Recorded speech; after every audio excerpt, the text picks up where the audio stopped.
জুলাইয়ের 5 তারিখ আজকে 2025-এর। তো এই বছর আমি বাগান করা থেকে অনেকটাই পিছিয়ে থাকার অনেক কারণ আছে। তো যাই হোক, সেগুলো হয়তো পরে এক সময় বলবো বা আপনারা হয়তো পরবর্তী ভিডিওতে জানতে পারবেন। তো এবছর আমি শুরু থেকেই কিন্তু বীজ থেকে চারা তৈরি করেছিলাম অনেক, এবং সেই চারা অনেক মরে গেছে, আবার নতুন করে চারা তৈরি করেছি। সেখান থেকে কিছু সেল করেছি, গিফট দিয়েছি, নিজে লাগিয়েছি। তো কিন্তু সেগুলোকে ঠিকভাবে যত্ন করতে পারছি না। আর এবার বাগানের প্রতি ততটা বেশ মনোযোগ নেই আমার, সত্যি কথা বলতে। ভাবি, প্রত্যেক দিনই ভাবি, কিন্তু তেমন একটা মনোযোগ নেই।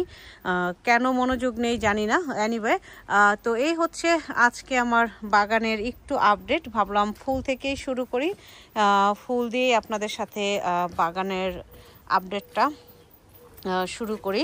তো হয়তো পুরো সব কিছু আজকে দেখাবো না। এই হচ্ছে আমার ডেক থেকে নামার পর সিঁড়ির এক অংশ, এটা আপনারা জানেন। তো এবছর যেটা হয়েছে, অনেক অনেক গুজবেরি হয়েছে।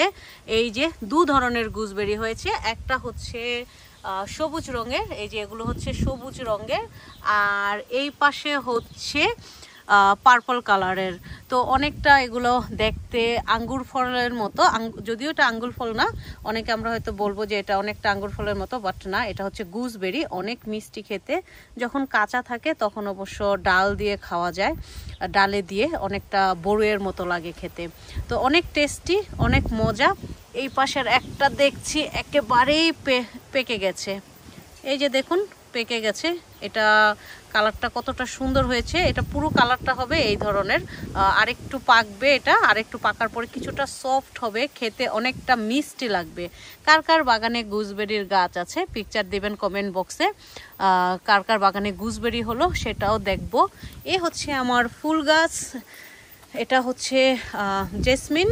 আর এই গাছটা মরে গিয়েছিল, সব লতা পাতা কেটে দেওয়ার পর এখন দেখি নতুন করে আবার পাতা গজানো শুরু করে দিয়েছে। এ হচ্ছে আমার গোলাপের গাছ। তো এখানে 2টা গোলাপের গাছ, আর এ হচ্ছে আমার করলা গাছ। করলা গাছে এই যে করলা এসেছে, জায়গায় জায়গায় করলা দেখতে পাচ্ছি, উপরে বেয়ে বেয়ে উঠছে আর্চ। আর এই পাশে আরেকটা গোলাপের গাছ আছে।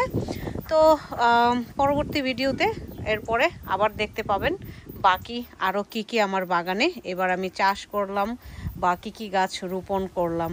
তো এই তো আজকের মতো এখানেই শেষ করছি। সবাই ভালো থাকবেন এবং সুস্থ থাকবেন। ধন্যবাদ।